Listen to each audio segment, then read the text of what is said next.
Hey, so look, man, right? I did a video on parenting a minute ago. I wanna call this a follow-up. I wanna, do the whole shit. Like, share, subscribe, and the comments be back at some point after I get 100. There was a kid I went to high school with out here when I first come back on Interstate Compass Wild, right? I went to this school that's like literally right up the road. You know what I'm saying? And there was this kid who was a freshman when I was a senior. His name was Nick. I'm leaving the last name out of it out of respect for what happened, the dead and whatnot. This is why it's crucial that as a parent, you understand warning signs and you instill no in the kid from an early age. You set that boundary. Okay, you set that boundary that you're not going to be walking all over my ass. You don't run this shit.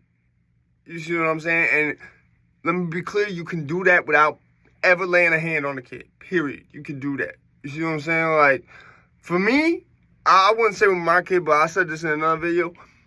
I set a precedent with motherfuckers who I never even did nothing to, that they knew not to piss me off from a young age. You know what I'm saying? There's just, when you've done it enough times, you get to a point you don't even need to do the action. You just have a certain energy about you that anyone else who's smaller than you especially is going to be like, all right, hold up. You see what I'm saying? And with a kid, see, like my son, he not even 2 yet. But I instill in him, you get this at a certain time if I say it's okay.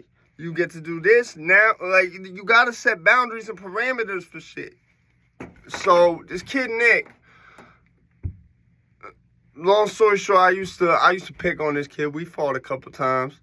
I actually had a boy of mine, like, while the staff was holding me back, my boy ducked under. He literally fucking did some Metal Gear Solid shit, ducked under the staff to go swing on the motherfucker for me, man. Shout out Dylan, man. You know what I'm saying? It was my boy Dylan Munson, man. Anyway, so there's a shit where this kid was all fucked up, strung out on drugs, right? I feel bad looking back on it, because I really should whoop that kid's ass worse. I really should. I'm not even going to hold back with that. Long story short, fast forward now. Fast forward about 3 or 4 years. Maybe more than that. This kid kills his own mom.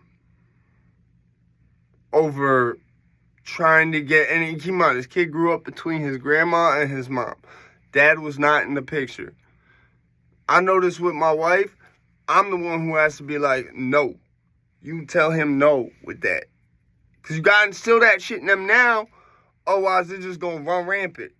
You see what I'm saying? They're going to not understand how to take no at an age where they can actually cause damage because of that. Like, a 5-year-old who throws a tantrum can break shit.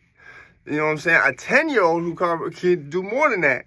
This kid was like, I think 19 or 18 or 17. Yeah, he was at least 17, at the oldest 20 when he did this shit. I'm pretty sure he was I think he was 17 or 18 because he's at the youth institute. They literally call this kid Mom Killer. He was like a celebrity over there. Like, I went to high school with the kid. I used to beat this kid's ass in high school. You know what I'm saying? Just because I didn't like him. I knew he was acting like he was bigger than he really was. He wasn't shit. He was a fucking lick. I feel real bad for his mom. It's real fucked up because what happened was his mom was trying to take him to rehab. They got to rehab. He's like, I'm not going. They get back home and keep arguing on the car ride home. He want to go get high, get money, go get high. She wouldn't give it to him. He strangled her to death. And then he took the car and they caught him in New York. Now he's doing 35 years. Personally, I think he should never come home. You killed your fucking mom, bro. You didn't just kill her. You killed your fucking mom. But system, like I said, be easy.